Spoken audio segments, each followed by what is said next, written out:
So my name is Mona Jundi. I'm from Flint, Michigan, born and raised, and I am currently involved with an organization called the Free Syria Fund, which is C4 lobbying for Syria.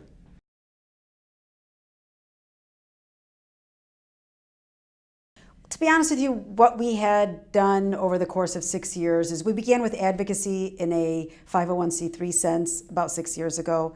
And then I think that when we began realizing that this is more of a marathon than a sprint, then we realized as a Syrian American community that we needed to get the advocacy machinery a little bit more sophisticated. And so then we, expanded to C4, we have a PAC, and so my focus right now is trying to help the Free Syria Fund get off of its feet. We work on legislation, lobbying for particular issues related to Syria, specifically the Caesar legislation that passed last Congress, also passed this Congress unanimously. We're trying to work it into the Senate, sanctions against Russia and Iran regarding their interference in Syria.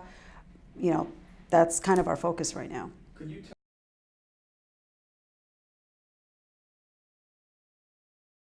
Oftentimes people tell us that there are, that legislation is symbolic when it comes to foreign policy, because really it is the purview of the executive branch to decide how we're going to act. Other than really funding and budget, it's really about the executive branch. However, we believe that Congress has, being the same party as the current president, definitely has an important role to play.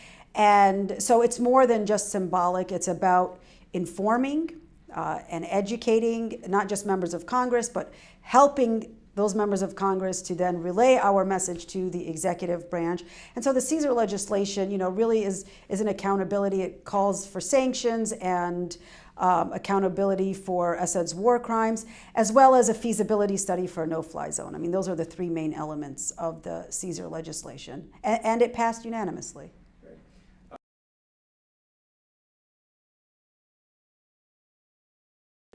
So the community got involved, I think, in the political arena pretty quickly, but it was a very small sort of sliver of the community. And part of it really is just the nature of the Syrian Americans and where they come from. So, I'm American born. For me, it was much easier. I was, already involved. I did my first door-to-door knocking campaign when I was 18 years old. I've been involved in different sort of, referendum initiatives in statewide, ballot initiatives in Michigan. So for me, it was a little bit more natural. But honestly, a lot of Syrian Americans are absolutely, have no experience with political organizing. They were never allowed to.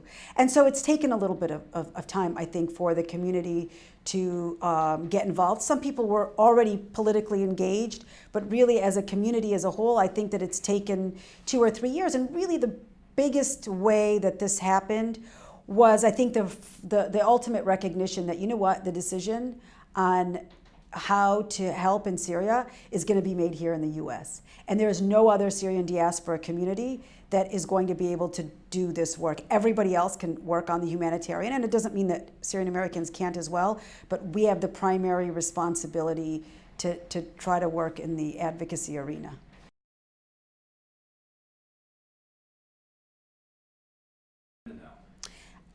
I would like them to reach out and to try to meet a Muslim.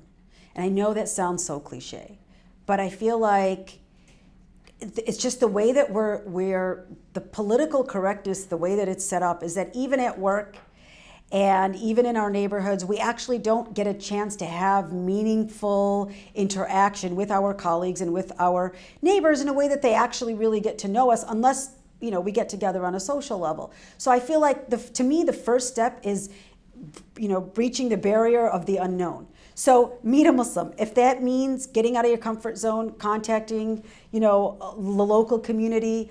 Most Islamic centers have interfaith events regularly. Take a friend. If you're not very comfortable yourself, take a friend. To me, that's sort of the first step. Secondly, we're not a monolithic group. So I can't say as an American Muslim, I speak for American Muslims. I can't speak for anybody but myself, and I imagine there are other Muslims who think like me, but I don't represent everybody. So, understand that you got to sort of take us as you do everybody else based on the way that we are and the principles that we espouse as individuals.